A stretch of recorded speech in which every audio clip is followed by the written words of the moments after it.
ఖండిస్తున్నాం జూబ్లీహిల్స్లో నిరుద్యోగులపై దాడిని ఖండిస్తున్నాం జూబ్లీహిల్స్లో నిరుద్యోగులపై దాడిని వర్ధిల్లాలి నిరుద్యోగుల ఐక్యత అరెస్ట్ చేయాలి నిరుద్యోగులపై దాడి చేసిన కాంగ్రెస్ గుండాలని అరెస్ట్ చేయాలి నిరుద్యోగులపై దాడి చేసిన జూబ్లీహిల్స్ లో కాంగ్రెస్ గుండాలని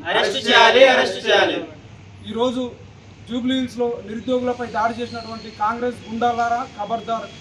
ఎందుకంటే నిరుద్యోగులకు హామీలు ఇచ్చి గతంలో ఢిల్లీ నుంచి గల్లీకి వచ్చినటువంటి రాహుల్ గాంధీ గారు మిగిలినటువంటి మేధావులు కానీ నిరుద్యోగులకు హామీలు ఇచ్చి నిరుద్యోగులను మోసం చేశారు. నిరుద్యోగులు మోసపోయారు కాబట్టి ఈరోజు జూబ్లీహిల్స్ ఉప ఎన్నికల్లో మీరు కూడా మోసపోవద్దు జూబ్లీహిల్స్ ప్రజలారా అని చెప్పి నిరుద్యోగులు అందరూ కూడా అక్కడ ప్రచారానికి వెళ్తే మా బండారాలు కాంగ్రెస్ చేసినటువంటి అవినీతి కానీ వాళ్ళు చేసినటువంటి మోసాలు నిరుద్యోగులకు హామీ ఇచ్చి మోసం ఏ విధంగా వేసారు హామీలన్నింటినీ అంటే మోసాలన్నీ బయటపడతాయనే ఉద్దేశంతో ఈరోజు కాంగ్రెస్కి సంబంధించినటువంటి కొంతమంది నాయకులు కాంగ్రెస్ గుండాలను పంపించి నిరుద్యోగులపై దాడి చేశారు. ఈరోజు ప్రచారానికి వెళ్ళినటువంటి నిరుద్యోగుల మీద మాత్రమే దాడి కాదు, యావత్ తెలంగాణలో ఉన్నటువంటి 35 లక్షల మంది నిరుద్యోగుల మీద దాడిగా మేము భావిస్తూ ఉన్నాం. నిరుద్యోగులందరం కూడా ఇమీడియట్గా దాడి చేసినటువంటి కాంగ్రెస్ గుండాలను రేపట్లోకి అరెస్ట్ చేసి వాళ్ళ మీద కేసులు పెట్టాలి. లేని పక్షంలో తెలంగాణలో ఉన్నటువంటి నిరుద్యోగులందరం కూడా 35 లక్షల మంది నిరుద్యోగులం చలో జూబ్లీహిల్స్కు పిలుపునిస్తాం. తీవ్ర పరిణామాలు ఉంటాయి. తీవ్ర పరిణామాలు ఉండకన్నా ముందే ఖచ్చితంగా ప్రభుత్వం స్పందించాలని తెలియజేస్తున్నాం. ఎందుకంటే మీకు అందరికీ తెలుసు కాంగ్రెస్ గవర్నమెంట్ గతం లోపల ఒక్క హామీ కాదు నిరుద్యోగులనే అని కాదు అన్ని వ్యవస్థలను కూడా మోసం చేసింది. అన్ని వ్యవస్థలను మోసం చేసింది కాబట్టి జూబ్లీహిల్స్ ప్రజలను కూడా మోసపోవద్దని చెప్పి ఇప్పుడు భారత రాజ్యాంగంలో నిరసన తెలిపే హక్కు ప్రజల్ని చైతన్యపరిచే హక్కు అందరికీ ఉంటుంది. హక్కులు భాగంగానే మేము అక్కడికి వెళ్ళి మా బాధలను మమ్మల్ని ఈ విధంగా మోసం చేసి గోస పెడతా ఉన్నారు. మీరు కూడా మోసపోయి గోస పడవద్దని చెప్పి ఈరోజు జూబ్లీహిల్స్ ప్రజలను చెప్తా ఉంటే వాళ్ళు ఓడిపోతామనే భయంతో నిరుద్యోగుల మీద దాడి చేశారు. కాబట్టి ఖచ్చితంగా ప్రభుత్వం స్పందించాలి, రేవంత్ రెడ్డి గారు స్పందించాలి.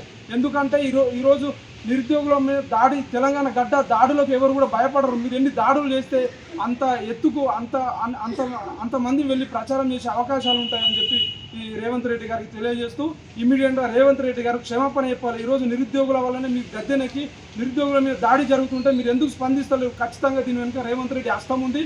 ఇమీడియట్గా రేవంత్ రెడ్డి పదవికి రాజీనామా చేయాలి. గత ప్రభుత్వాన్ని ఏ విధంగా అయితే గద్దె దించడం ఈ ప్రభుత్వాన్ని కూడా గద్దె దించడానికి మేము ప్రయత్నిస్తాం. జూబ్లీహిల్స్ ఒక్కటే కాదు తెలంగాణలో ఏ ఎలక్షన్ జరిగినా కూడా కాంగ్రెస్ పార్టీని ఖచ్చితంగా బొంద పెడతామని చెప్పి ఈ సందర్భంగా తెలియజేస్తున్నాం.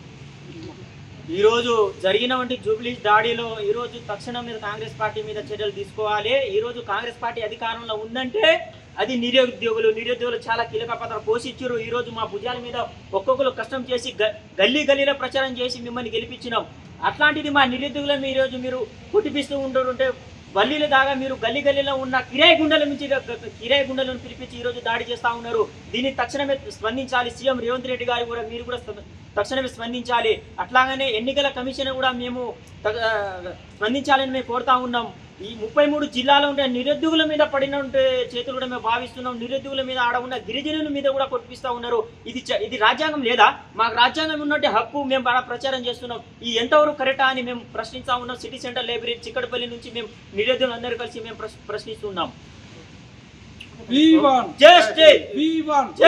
అరెస్ట్ చేయాలి జూబ్లీహిల్స్ లో నిరుద్యోగులపై దాడి చేసిన వాళ్ళని అరెస్ట్ చేయాలి జూబ్లీహిల్స్ లో నిరుద్యోగులపై దాడి చేసిన అరెస్ట్ చేయాలి.